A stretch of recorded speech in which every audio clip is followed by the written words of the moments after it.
Hello students, welcome back to my channel. हम कर रहे थे क्लास 9 मैथ्स गणित मंजरी की एंड ऑफ चैप्टर एक्सरसाइज। जो ये चैप्टर 1 है, इसकी एक्सरसाइज सेट 1.1 और 1.2 हम कर चुके हैं। आज हम करेंगे end of chapter exercise.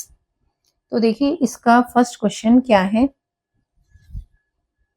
First question है, What are the x coordinate and y coordinate of the point of intersection of the two axes। देखिए जो हमारे टू एक्सिस होते हैं, x एक्सिस और y एक्सिस, उस पर x कोऑर्डिनेट कितना होता है और y कोऑर्डिनेट कितना होता है वह हमें बताना है।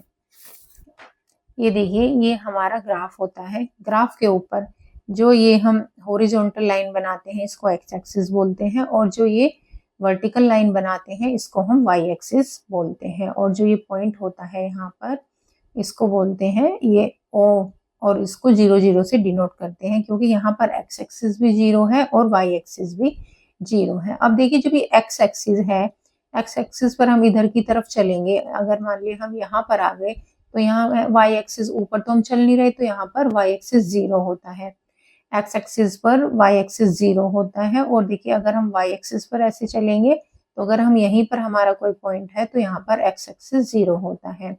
तो हमने क्या जाना कि x एक्सिस पर y इक्वल टू 0 होता है और y एक्सिस पर x इक्वल टू 0 होता है।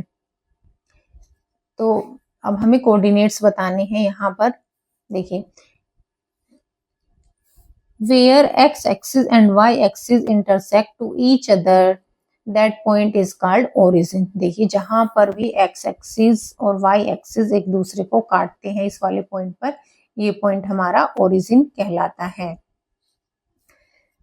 x कोऑर्डिनेट ऑफ ओरिजिन, जो x के कोऑर्डिनेट होते हैं ओरिजिन पर वो भी 0 होते हैं। ये देखिए यहाँ पर x लिखा जाता है, यहाँ पर x के कोऑर्डिनेट लिखे जाते हैं, यहाँ पर y के लिखे जाते हैं। पहले x के लिखते हैं फिर y के। तो x coordinate of origin, origin पर x के कोऑर्डिनेट कितने होते हैं, 0 होते हैं।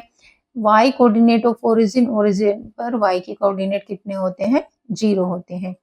Coordinate of origin o equal to 0 0। तो जो ये हमारा ओरिजिन है जहां पर दोनों एक्सिस x एक्सिस और y एक्सिस कट करते हैं, तो ओरिजिन के जो पॉइंट्स होते हैं वो 0 0 होते हैं। फर्स्ट क्वेश्चन में यही पूछा हुआ था।